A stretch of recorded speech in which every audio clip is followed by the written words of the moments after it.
rachetés. Comment? Nous a rachetés pour Dieu. À jamais il sera. Jamais il sera. L'agneau sur le trône. L'agneau sur le trône. Je fléchis mes genoux Je fléchis les genoux pour t'adorer seul.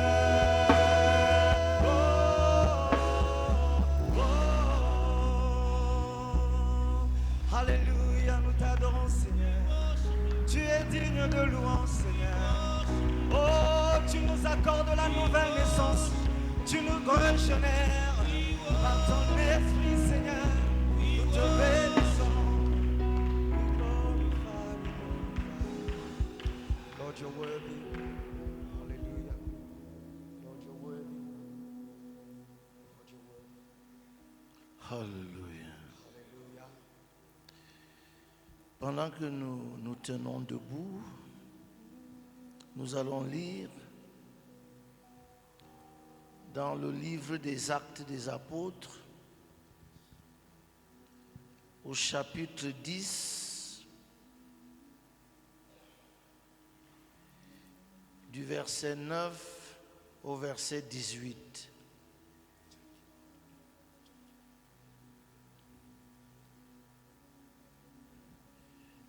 Je dois naturellement avoir dans cette maison quelqu'un qui lit, si je ne me trompe.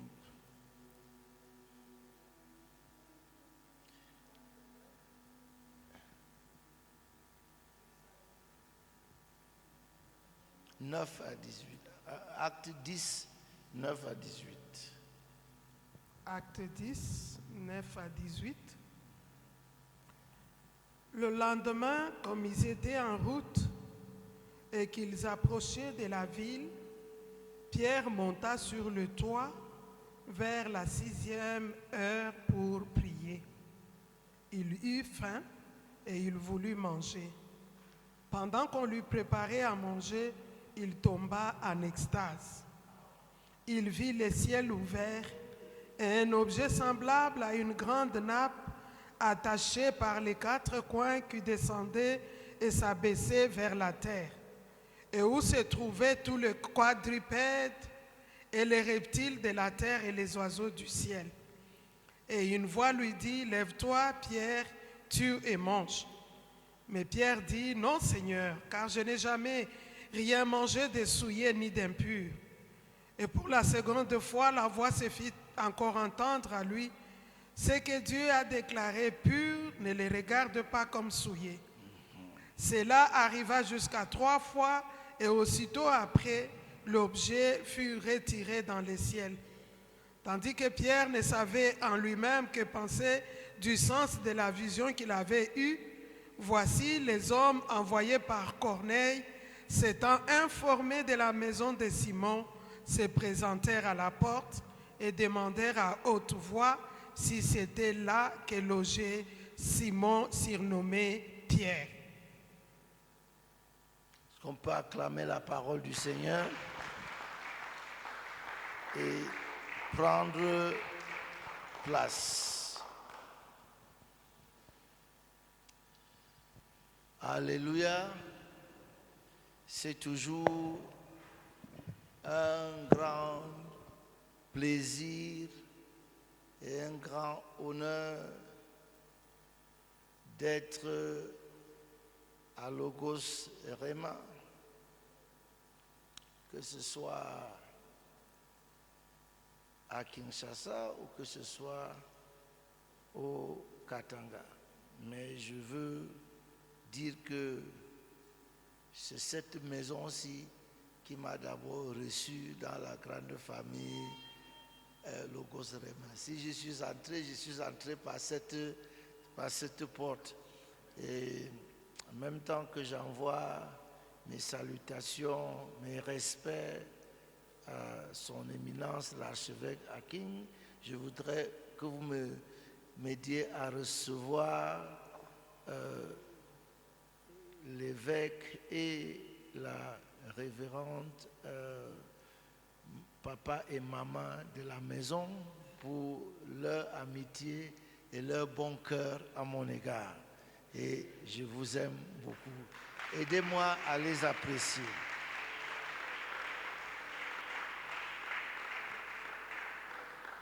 Bon, je sais aussi que j'ai une obligation que Dieu me donne à ne pas manquer de remplir, c'est de ne pas venir à Lubumbashi et rentrer sans venir à Logos Rema dans cette maison. Et Dieu est bon.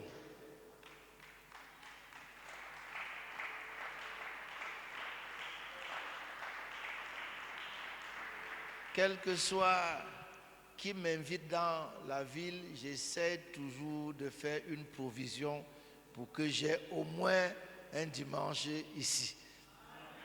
Et jusque-là, Dieu m'a aidé. Maintenant, on a 3 jours ensemble et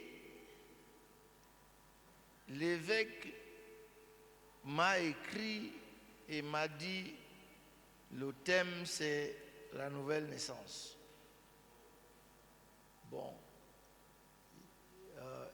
Et je vais vraiment vous parler quoi. Bon. À ce moment-ci, j'ai un livre qui est en préparation et c'est les équipes de Logos Rema qui s'occupent de mon livre qui est intitulé Le mystère de la nouvelle naissance. C'est eux qui sont en train de travailler mon livre. Et puis donc je prêche sur un sujet qui est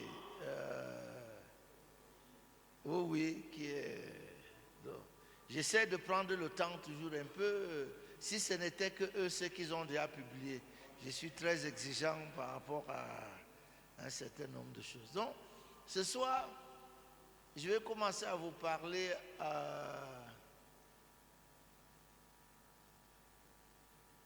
la nouvelle naissance, la passerelle vers une nouvelle existence. La nouvelle naissance, la passerelle vers une nouvelle existence. Et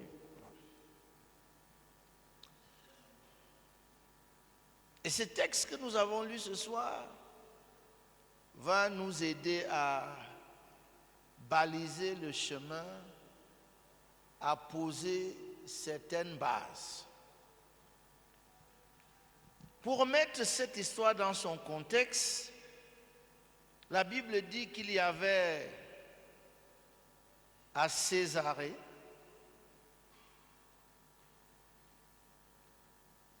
un homme nommé Corneille. Il était centenier dans la cohorte dite italienne. Et la Bible nous dit que cet homme était pieux, il craignait Dieu avec toute sa maison, il faisait beaucoup d'aumônes au peuple et priait continuellement Dieu. Alors un jour, alors qu'il priait, vers la 9e heure, un ange du Seigneur lui est clairement apparu en vision et lui a dit, Corneille, tes prières et tes aumônes sont montées devant Dieu. Tes prières et tes aumônes sont montées devant Dieu et il s'en est souvenu. C'est-à-dire que ça fait depuis qu'il prie, ça fait depuis qu'il fait les aumônes, et l'ange lui annonce aujourd'hui que ses prières et ses aumônes sont montées vers Dieu. Ça veut dire qu'il y a des prières et des aumônes qui ne montent pas vers Dieu. Il dit, toi en particulier, tes prières et tes aumônes sont montés vers Dieu et Dieu s'en est souvenu. Est-ce que vous êtes prêts à entendre tout ce que j'ai à dire? Mais l'ange dit à Corneille, même si vous ne lisez pas ça là-bas, il lui dit, c'est tout ce que Dieu peut faire pour toi. La seule chose que Dieu peut faire pour toi en l'état actuel des choses, c'est qu'il ne peut que se souvenir de tes prières. Il ne fera plus rien.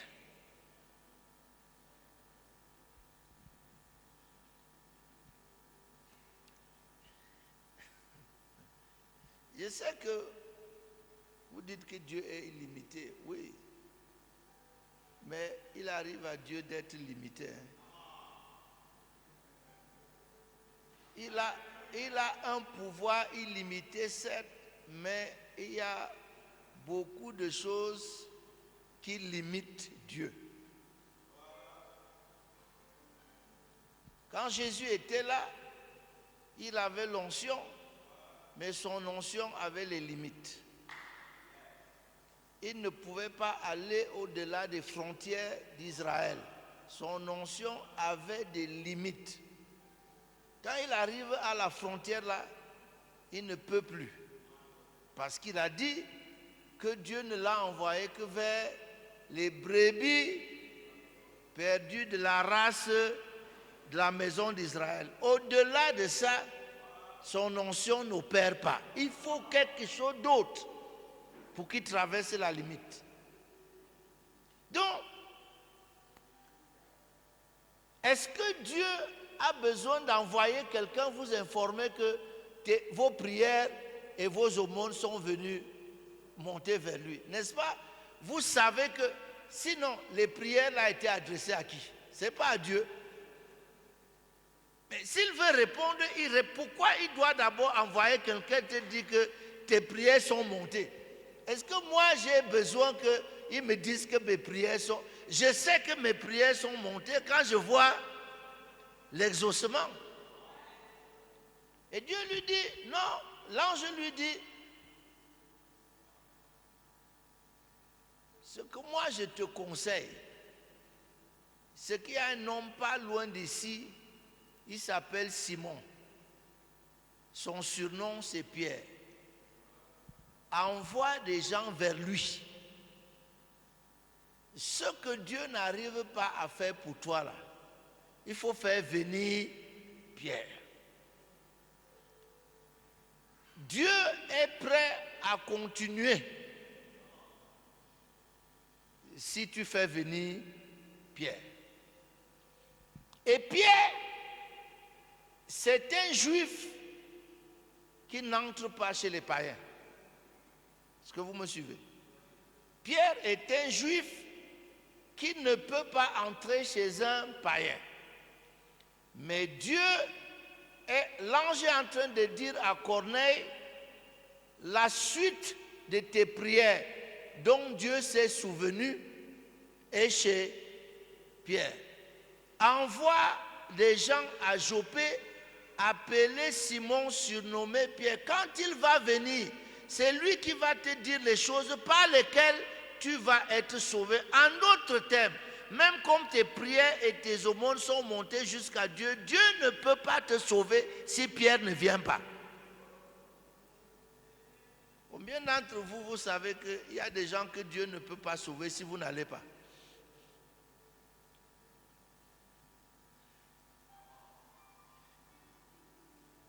Alors, le lendemain, Corneille envoie les gens chercher Simon. Pendant qu'ils sont en chemin, Simon est dans la prière et le jeûne. Et pendant sa prière et son jeûne,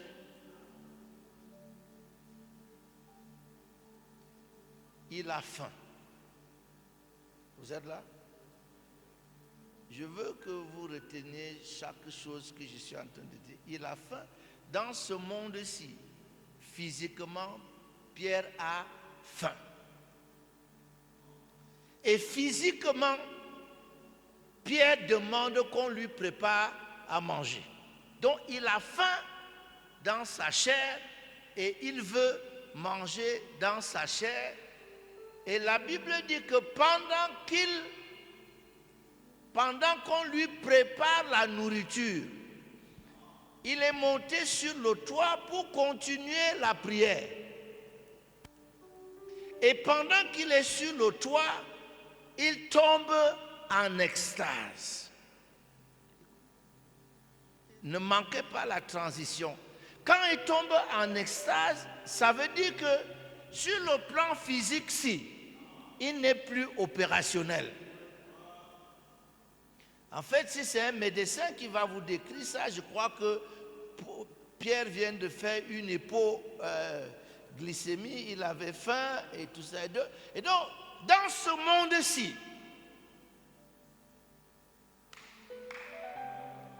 et donc, quand il est en extase, coupé des réalités d'ici, il entre dans d'autres réalités. Et dans cette réalité-là, qui n'est plus celle d'ici, où on est en train de lui préparer la nourriture à la cuisine, il entre dans cette autre réalité. La dernière sensation qu'il avait ici, c'est qu'il avait faim. Donc quand il entre dans cette réalité-là, c'est quelqu'un qui a faim ici et qui est tombé évanoui.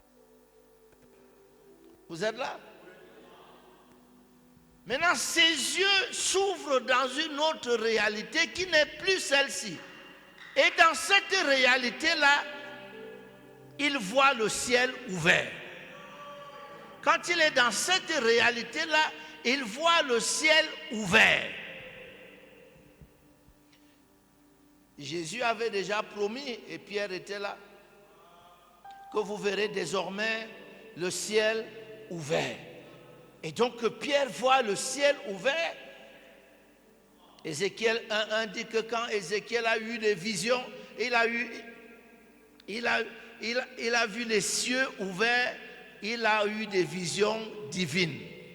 Donc, Pierre est introduit dans un autre monde où il voit une autre réalité. Il voit le ciel ouvert.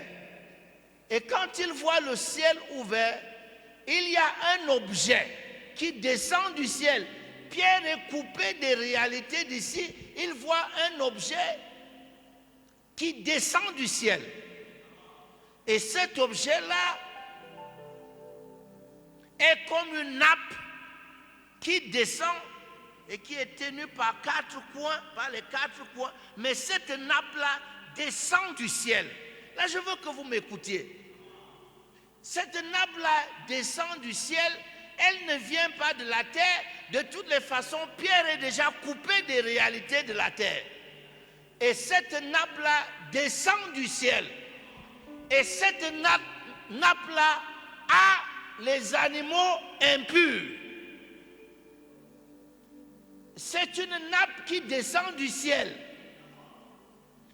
Je dis c'est une nappe qui descend du ciel. Je veux dire ça de manière plus choquante encore. C'est une nappe qui descend d'auprès de Dieu. Cette nappe-ci vient de chez Dieu. Et elle a des animaux impurs. Cette nappe-là ne vient pas de la terre. Cette nappe-ci vient du ciel.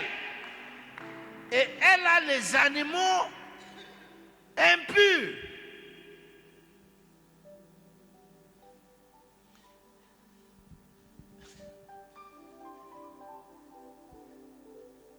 Mais je veux dire ça autrement. Elle a les animaux qu'on croit impurs. Elle a les animaux qu'on regarde comme impurs. Parce que je ne peux pas imaginer un seul instant que quelque chose qui descend du ciel peut être impur. Donc on peut dire, cette nappe-là a les animaux qu'on regarde sur la terre comme impurs. Je peux vous dire quelque chose, c'est que le problème qu'on a, c'est que ces animaux-ci ont la ressemblance des animaux qu'on regarde comme impurs sur la terre, sauf que ceux-ci descendent du ciel. Et là, Pierre entend une voix qui lui dit, Pierre, pour qu'il n'y ait pas de confusion, il a appelé par son nom. Il a dit, Pierre, lève-toi, tue et mange. Lève-toi, tue et mange. Le problème de Pierre, c'est que dans Lévitique 11:8, les mêmes animaux que Pierre dit là, la première voix qui avait parlé sur ces animaux-là était la voix de Moïse. Et la voix là dit, vous ne mangerez pas de leur chair et vous ne toucherez pas leur corps mort. Vous les regarderez comme impurs. C'est-à-dire que quand Moïse a écrit, il a cité les animaux qui sont dans la napsie. Et il a dit, vous les regarderez comme impurs. C'est la difficulté de Pierre parce qu'il connaît le texte. Il sait que ces animaux-ci sont impurs. Mais ce serait intéressant que vous n'oubliez pas que Pierre a cette vision pendant que les gens de chez Corneille sont en train de venir chez lui pour l'inviter à aller chez Corneille. Lui n'entre pas chez les non-juifs. Ce sont des gens impurs. Et Dieu est en train de lui montrer une nappe qui descend du ciel remplie des animaux impurs. Et Dieu lui dit, lève-toi, tue et mange. Malgré tout le respect que Pierre doit au Seigneur, il va lui répondre, non, Seigneur. D'abord, c'est une grosse contradiction. Hein? Non, Seigneur. On ne dit pas non au Seigneur. Hein? Mais il va être honnête, il dit, je n'ai jamais rien mangé de souillé ni d'impur. Et ce n'est pas aujourd'hui que je vais commencer. Je n'ai pas fait tout ce chemin-là jusqu'ici pour changer aujourd'hui. Mais n'oubliez pas que Pierre est dans une vision. Pierre n'est pas dans cette réalité-ci. Donc les choses que Pierre voit, il les voit dans une vision. Il les voit de l'autre côté. Et là, Jésus lui dit, tue et mange. Il dit, non Seigneur, je n'ai jamais rien mangé de souillé ni d'impur. Jusque-là, je ne fais que la narration. Je ne fais que reprendre le texte. Je n'ai encore rien dit, je lis le texte. Amen. Et c'est là que la Bible dit que pour la seconde fois, la voix lui a parlé. La voix lui a dit, lève-toi, tue et mange. Et cela met Pierre en difficulté. Et la voix revient une seconde fois. Et la voix lui dit, ce que Dieu a déclaré pur.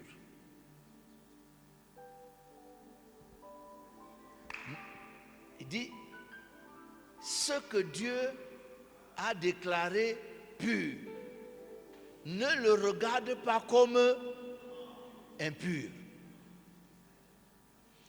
En d'autres termes, Pierre, tu as un mauvais jugement, tu as un mauvais regard de ce qu'il y a dans cette nappe. Cette nappe ne contient rien d'impur. Cette nappe ne contient rien de souillé. Parce que tu confonds cette nappe qui descend du ciel, des animaux qui leur ressemblent ou bien qui ont leur apparence mais qui sont sur la terre. En d'autres termes, ces animaux que tu vois dans la nappe ont l'apparence des animaux que tu connais.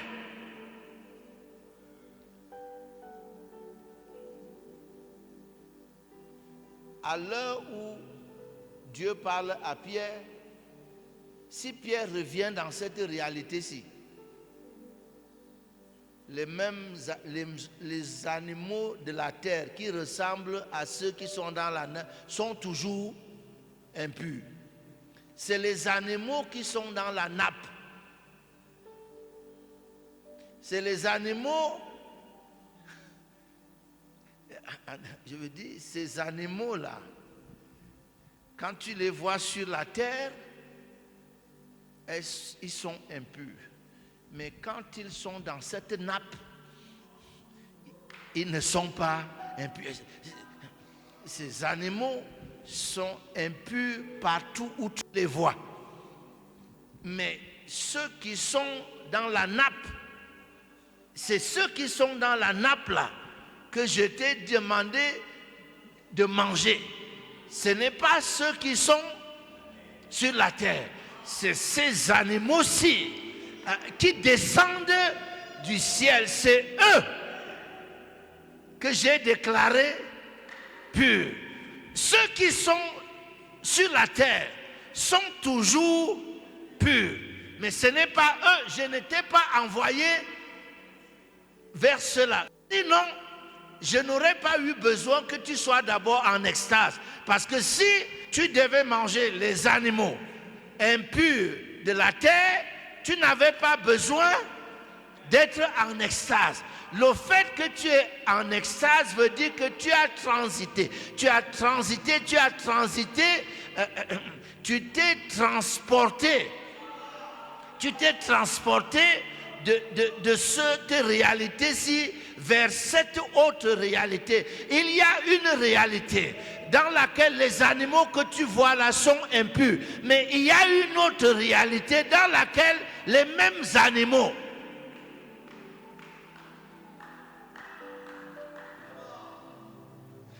alors j'essaie de vouloir mettre les choses ensemble parce que l'aboutissement de ça, c'est que Pierre, Dieu est en train de le préparer pour qu'il entre librement chez Corneille. Corneille est un païen. Les gens de sa maison sont des païens. Sauf que Corneille, qui est un païen, n'est pas tout à fait comme les autres païens, puisque c'est le seul païen à qui il est dit tes prières et tes aumônes sont montées vers Dieu. Donc ce païen-ci n'est plus comme les autres païens. Si ce païen-ci, ses prières et ses aumônes sont montées jusqu'à Dieu. C'est-à-dire qu'il est un être souillé, il est un être impur, mais ses prières. Est-ce que vous savez que dans cette loi, si tu touches seulement un animal qui est impur ou son cadavre, toi-même tu es impur. Comment penser que les prières de Corneille peuvent arriver jusqu'à Dieu si Corneille lui-même est toujours impur? Mais je ne veux pas parler tellement de Pierre et de Corneille. Je veux parler des animaux qui sont dans la nappe.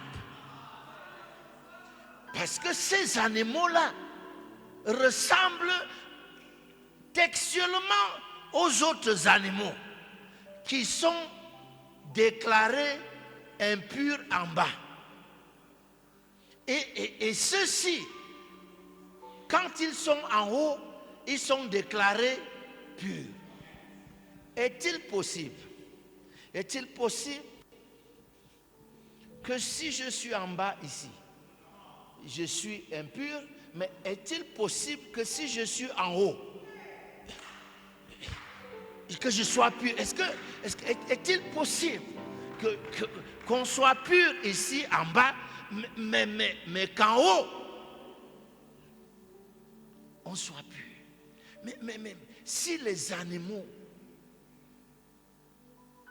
descendent du ciel, ça veut dire que leur origine est où? Mais est-ce qu'ils étaient sur la terre et ils sont montés d'abord? Mais est-ce qu'ils sont nés là-bas? Parce qu'ils descendent du ciel et comme ils descendent du ciel, ils sont déclarés purs, mais Pierre les connaît depuis la terre. Et Pierre sait que sur la terre, ils sont impurs, sauf que ceux-ci descendent du ciel. Comment tu peux considérer une chose pure en bas et puis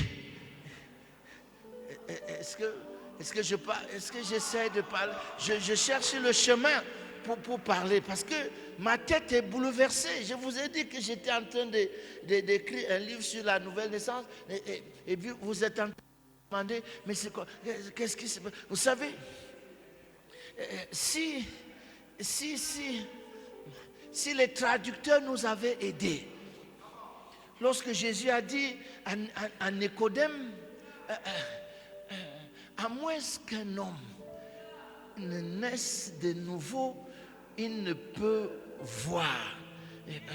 Alors, c'est-à-dire qu'il y a une façon de voir quand on n'est pas né de nouveau, et il y a une façon de voir où alors les choses se présentent d'une façon quand elles ne sont pas nées de nouveau, mais elles se présentent, pas parler des choses, les hommes se présentent d'une façon quand ils ne sont pas nés de nouveau, et quand ils sont nés de nouveau, ils se présentent autrement, ou bien ils doivent être regardés autrement.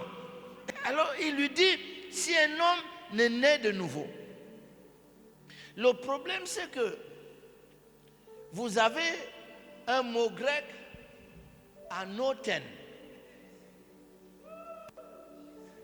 qui dans tous les dictionnaires, dans tous les lexiques grecs français que j'ai consultés, en aucun cas ce mot ne veut dire de nouveau. Le mot veut dire d'en haut. Le mot veut dire d'en haut. Le mot veut dire depuis le haut. Le mot veut dire depuis l'origine. Donc en fait, Jésus est en train de dire à Nicodème, si un homme ne naît d'en haut, c'est-à-dire que si un homme ne naît pas depuis le haut, il ne peut pas entrer dans le royaume de Dieu. Donc ces animaux-ci, même s'ils ressemblent aux autres animaux de la terre, eux, ils sont d'en haut. Ces animaux-ci viennent d'en haut. Ces animaux-ci ne viennent pas de la terre. Et Dieu et Jésus est en train de dire qu'il y a une expérience qui fait qu'un homme qui est d'abord né sur la terre et qu'on regarde d'une certaine façon, quand il naît, depuis ses origines. Attends. J'ai envie de dire quelque chose. Si ces animaux sont en haut, je peux vous choquer. Il y a deux choses.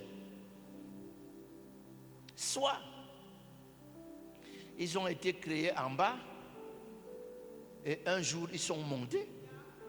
Soit ils ont été créés en haut et ils sont en train de descendre. Mais ce qui est sûr, c'est qu'au moment où Pierre voit les animaux viennent d'en haut. Quel que soit comment ils se sont retrouvés en haut, ils viennent d'en haut. Et quand ils viennent d'en haut, on ne doit pas les regarder, même s'ils se ressemblent. même s'ils ressemblent à ceux qui sont en bas, ils ne sont pas la même chose. Vous savez, jusqu'à un certain niveau, vos vies ne sont pas très différentes de ceux qui ne sont pas nés de nouveau. Je peux le dire honnêtement, non? Et ça nous pose un problème à l'église. Parce que vous avez un verset que vous citez, si quelqu'un est en Christ, il est une nouvelle créature, les choses anciennes sont passées et toutes choses sont devenues nouvelles. Sauf que dans la plupart de vos vies, ça ne s'est pas passé aussi spectaculairement. Sauf que, et d'ailleurs, Jésus lui le savait, puisqu'on parle du royaume de Dieu. Il a dit que le royaume de Dieu ressemble à un homme qui a semé la bonne semence dans son champ. Et pendant que les gens dormaient, l'ennemi a semé l'ivraie. Ce n'est pas là qu'il y a le problème. Le problème, c'est que les serviteurs de ce monsieur sont venus le voir et lui ont dit, il y a l'ivraie dans le champ. Il y a l'ivraie dans le champ.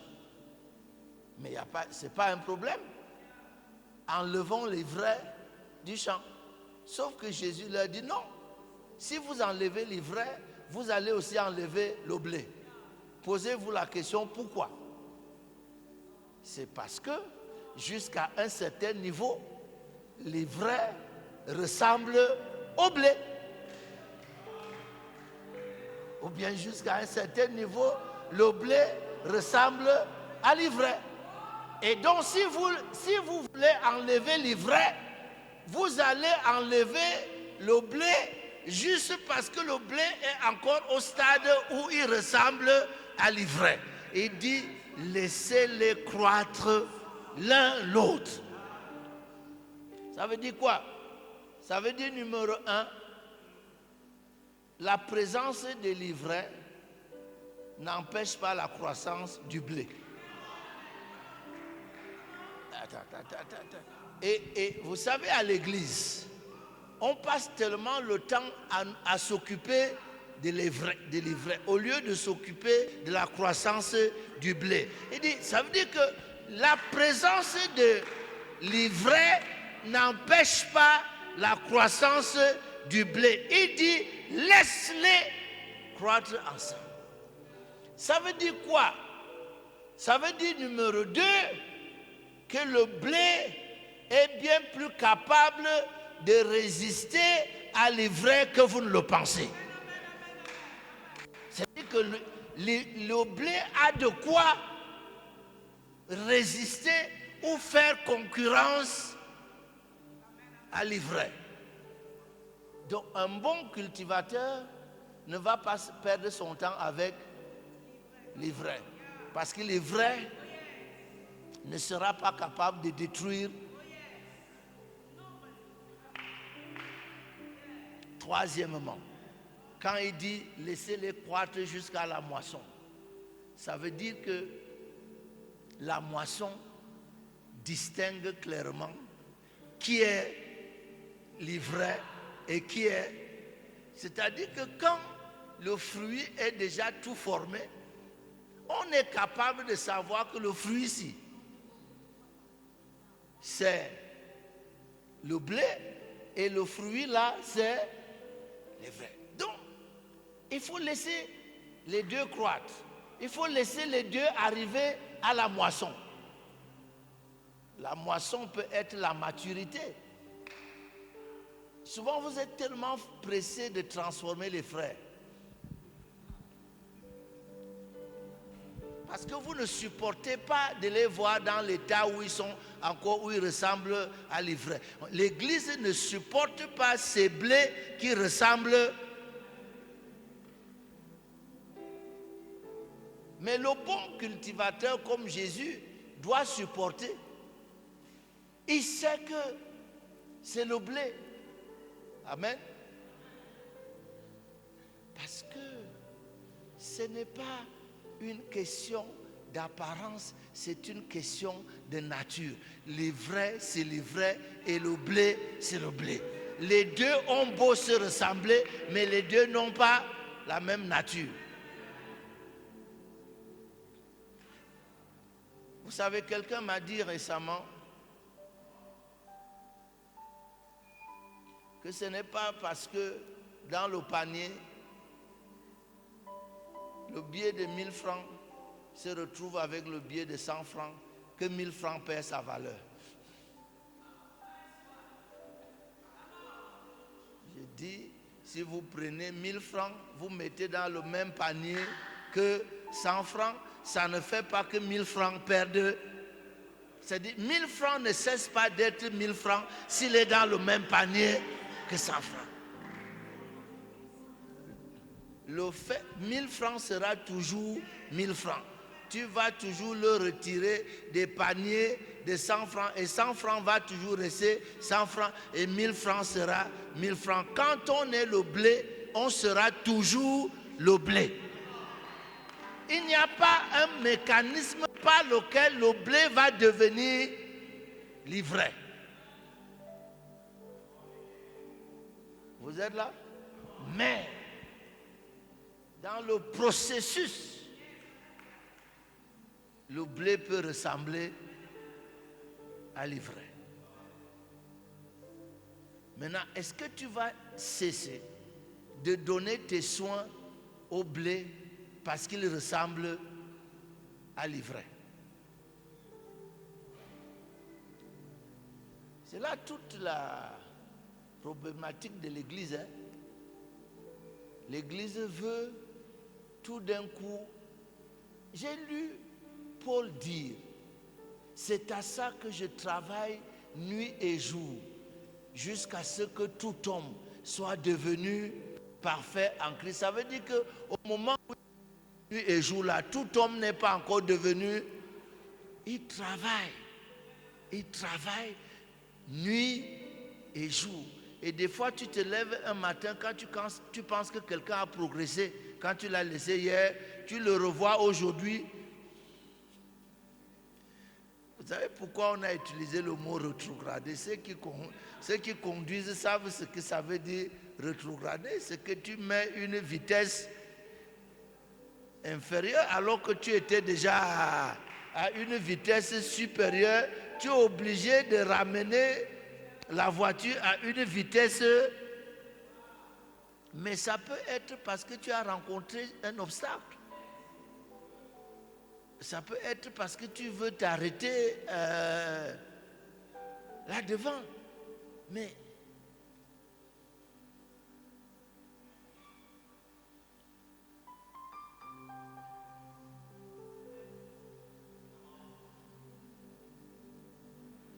alors,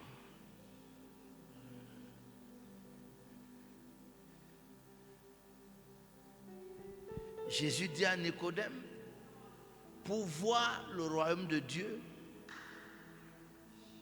il faut naître d'en haut. Il faut appartenir à une autre réalité. Il faut naître dans une autre réalité.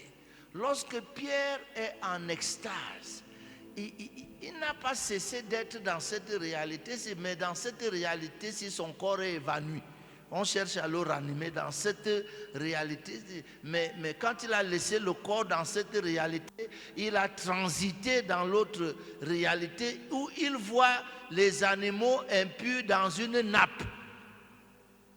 Et il entend Dieu lui dire, ces animaux-ci, tue et mange. Et il dit, ne regarde pas comme impurs. Les animaux-ci, je les ai déclarés purs. Quels animaux a-t-il déclarés purs? Ce n'est pas ceux qui sont dans le champ, mais ceux qui sont dans la nappe. Et d'où vient la nappe? La nappe vient du ciel. Et chacun de nous vient du ciel quand il est né de nouveau. On est né d'ici quand on est né de notre maman. Jésus a dit, de tous ceux qui sont nés de femmes,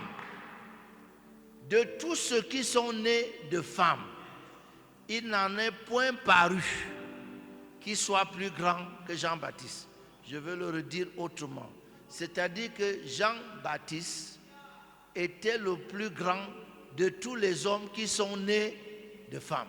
C'est-à-dire, si un homme est né de femme, Jean-Baptiste est plus grand que lui. On parle de naissance. Il dit, si un homme est né de femme, il ne peut pas être plus grand que Jean-Baptiste. Il a dit, vous êtes allé voir qui au désert? Un homme habillé de beaux habits? Non. Ceux qui sont habillés de beaux habits sont dans les palais des rois. Vous êtes allé voir un prophète? Non. Jean-Baptiste n'est pas un prophète. Jean-Baptiste est plus qu'un prophète. Parce que tous les autres prophètes ont prophétisé jusqu'à lui.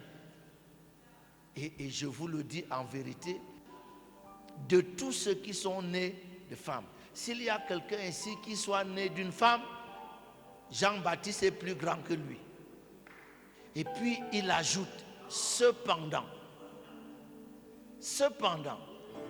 le plus petit dans le royaume de Dieu,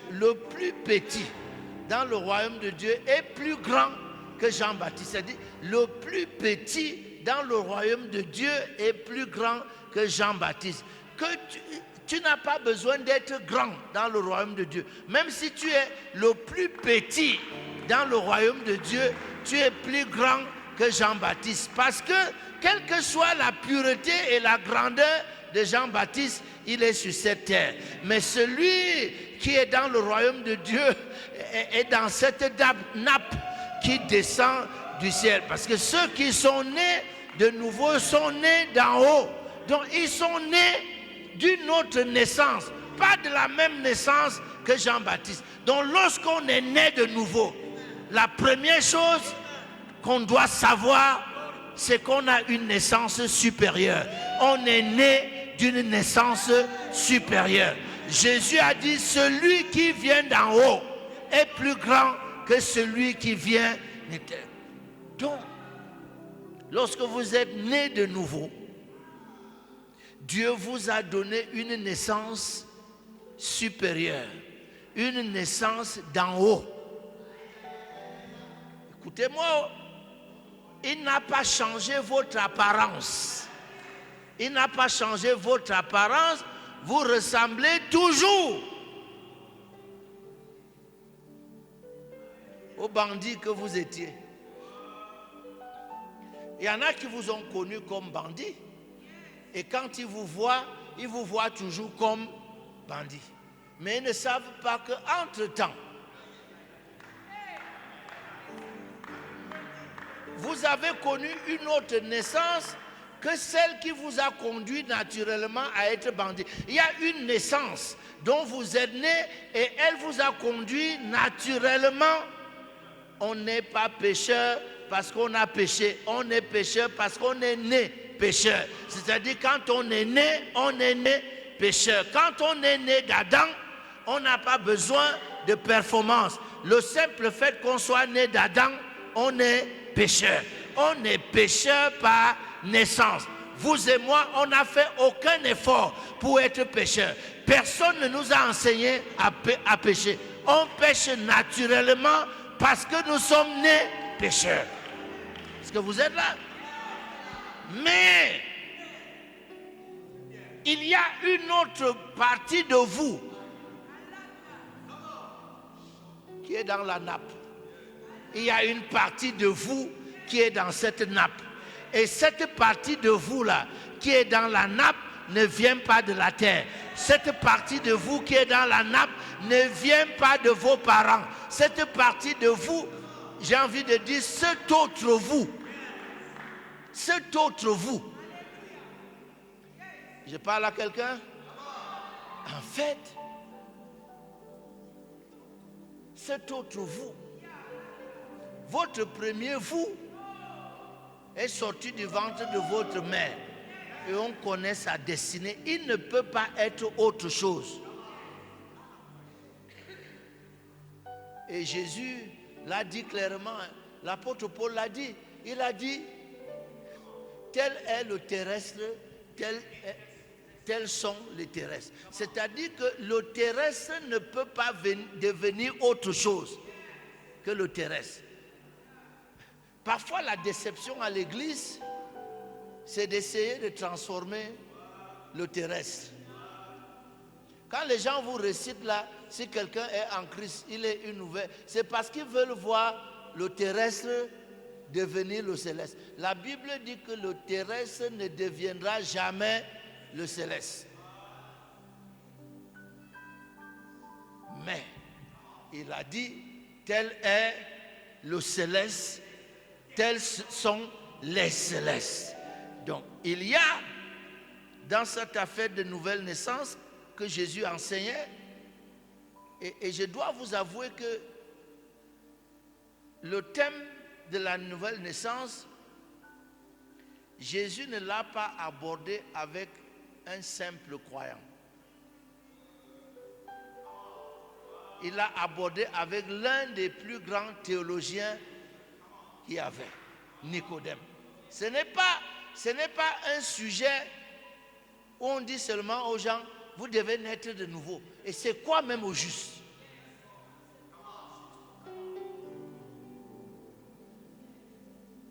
Et puis il n'en a parlé que là, dans Jean 3. Donc ce n'était pas un sujet qu'il a abordé avec tout le monde. Et quand il parle à Nicodème, il lui dit, Nicodème lui a dit que tu es un docteur venu de Dieu. Et Jésus lui a dit, tu es le docteur d'Israël. Donc c'était une discussion entre docteurs.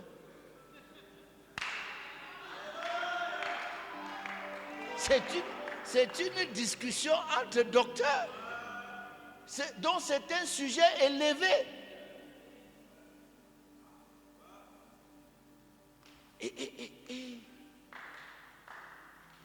Et donc, quand Nicodème essaie de parler avec Jésus, je lui dis, mais quand je vous parle des choses de la terre, vous êtes perdus. Mais si j'ouvre la bouche pour parler des choses d'en haut, oh, vous voyez, quand vous êtes d'en bas, les choses d'en bas vous sont familières, elles vous sont naturelles. Même un petit enfant, il y a tellement... Quelqu'un m'a demandé aujourd'hui que nos enfants ne sont pas comme nous, même ceux qui sont nés à l'église. Ils ne sont pas comme nous quand on est venu à l'église.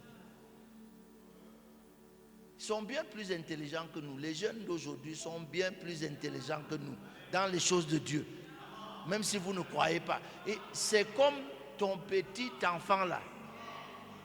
Il n'a jamais acheté un téléphone. Il n'a jamais acheté un téléphone. Il a 5 ans. C'est lui qui montre à sa mère les fonctionnalités de son Android. Son petit enfant de 5 ans. Pourquoi?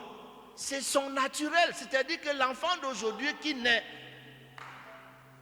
tu ne lui enseignes pas comment on allume la télé. D'abord, tu ne veux même pas qu'il touche. Mais un beau jour, tu arrives, c'est lui qui est en train de regarder la télé avec toutes les télécommandes à main. Tu poses les mains sur la tête. Tu dis, mais tu ne lui as pas enseigné ça. C'est son monde. Le monde, l'électronique est le monde naturel de nos enfants. Ils ne vont pas à l'école pour ça. Est-ce que j'essaie d'expliquer quelque chose à quelqu'un? Donc, pour celui qui est né d'en haut, les choses d'en haut lui sont naturelles. Ce n'est pas, on ne lui enseigne pas ça. On ne lui enseigne pas ça. Mais l'homme de la terre-ci, que vous essayez d'éduquer aux choses de la terre, du ciel, c'est là que vous avez des problèmes. Vous avez des programmes de formation qui sont compliqués parce que vous essayez d'éduquer l'homme de la terre à la vie du ciel. Cela ne se peut pas, même si tu en prennes combien de dizaines. Je peux vous dire quelque chose. Quand j'étais à l'école primaire, mon maître m'a enseigné que 1 moins 2, cela ne se peut pas. Qui a fait la même école primaire que moi? Il dit 1 moins 2, cela ne se peut pas. Donc, tu as eu des diplômes avec 1 moins 2, cela ne se peut pas. Mais tu arrives au collège, tu entres dans un univers où on te dit que 1 moins 2 égale moins 1. Personne ne discute là-bas. Personne ne parle de cela, ne se peut pas. Donc, maintenant, si vous essayez d'éduquer l'enfant de 1 moins 2, cela ne se peut pas. À vous résoudre les problèmes de 1 moins 2 égale moins 1. Vous n'allez pas y parvenir. Il faut qu'il quitte cette classe-ci pour aller dans la classe où ceci est naturel. Mais vous avez un homme de la terre qui a reçu l'éducation de la terre, qui manipule les choses de la terre, qui comprend et maîtrise les choses de la terre. Un beau jour, vous lui dites que si quelqu'un, maintenant que tu es en Christ, tu es une nouvelle créature. Les choses anciennes sont passées et vous lui demandez de faire disparaître les choses anciennes. Il fait ça comment?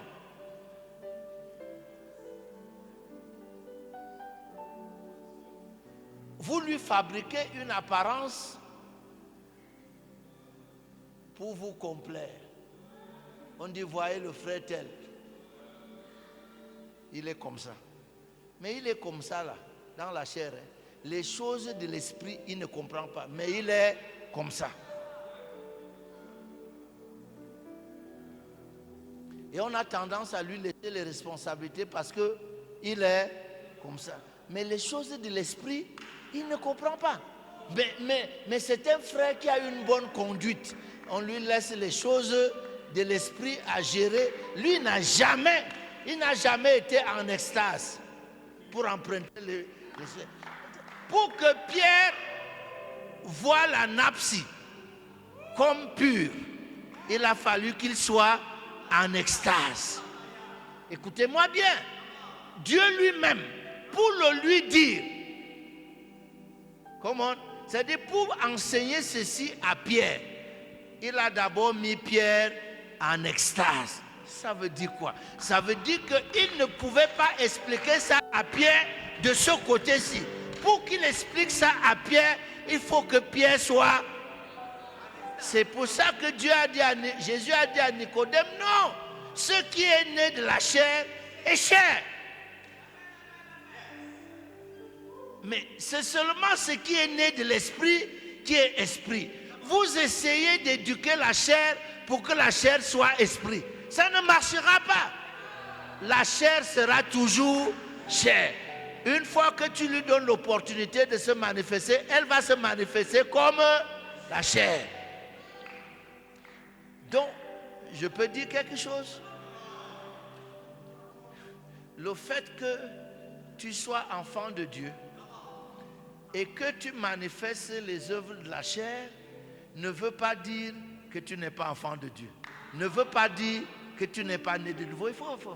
Ça veut simplement dire que dans les deux modes de vie possibles que tu as, il y a la chair et il y a l'esprit. Tu peux choisir de vivre en mode chair. Mais c'est ce que Paul dit. Paul dit que la chair et l'esprit luttent en vous pour que vous ne fassiez pas ce que vous voulez. Donc dans tous les cas, tu n'as que deux modes possibles. Soit tu vis en mode chair. Quand tu as ton Android, tu peux le mettre en mode avion. Et puis tu n'arrives plus à te connecter. Ça ne veut pas dire que tu n'as pas de connexion. Ça ne veut pas dire que ton téléphone a un problème. C'est que tu as mis mode avion. Quand tu as mis mode avion, le mode avion a suspendu toutes les fonctionnalités du téléphone.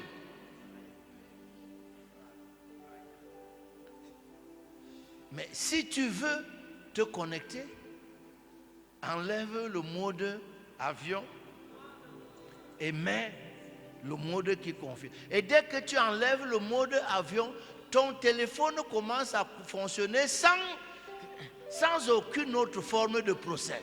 Donc, un chrétien va vivre normalement s'il comprend ça. Il va comprendre qu'il a le choix. Soit il vit en mode chair, soit il vit en mode esprit. Chaque fois que tu mettras ta vie en mode chair, tu vas produire les œuvres de la chair. Ce n'est pas logique.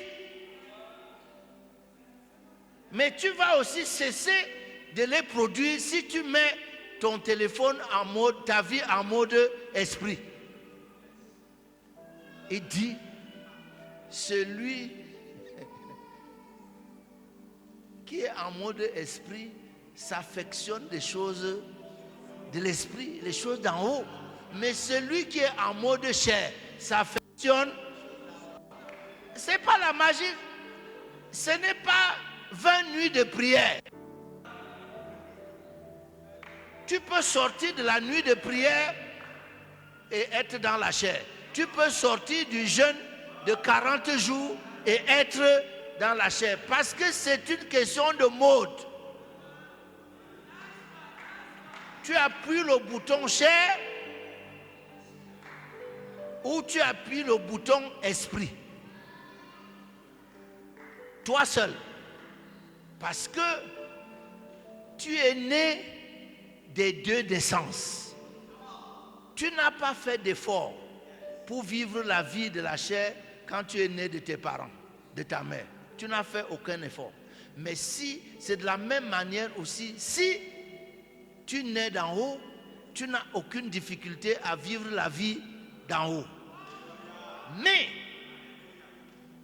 tu es tellement habitué à la vie d'en bas que ta bagarre va être au niveau de ton choix. C'est au niveau de ton choix qu'il y a la lutte. Ce n'est pas au niveau opérationnel. Si tu choisis, tu vas opérer. Mais la difficulté, c'est de choisir de quitter le mode chair. C'est là que tu bagarres. Mais parfois, c'est parce que tu n'aimes pas informer que c'est toi qui maîtrises les boutons. Tu n'es pas informé que c'est toi qui as la commande. Je te dis la vérité devant Dieu. C'est les premiers jours qui seront difficiles pour que tu choisisses le mode esprit. Mais si tu le choisis, mais qu'est-ce que je t'explique là? Je t'explique que Pierre est allé en extase. Et dans cette extase-là, il a compris qu'il y a des choses qui ressemblent aux choses impures, mais Dieu les a déclarées pures. Quand il est sorti de là, la Bible dit que pendant qu'il réfléchissait sur la vision, les hommes de chez Corneille sont venus. Ils lui ont dit, il y a Corneille. Un ange est descendu chez lui. Hello, ce gars est païen, mais un ange est descendu chez lui. Il y a même beaucoup de chrétiens là, aucun ange n'est jamais descendu chez eux. Faites comme si je n'ai pas dit ça. Mais cet homme est païen, un ange est descendu chez lui. On dit ça à Pierre, on dit à Pierre que l'homme là, un ange est descendu chez lui. Et là, Pierre commence à se dire que moi je suis qui? Si un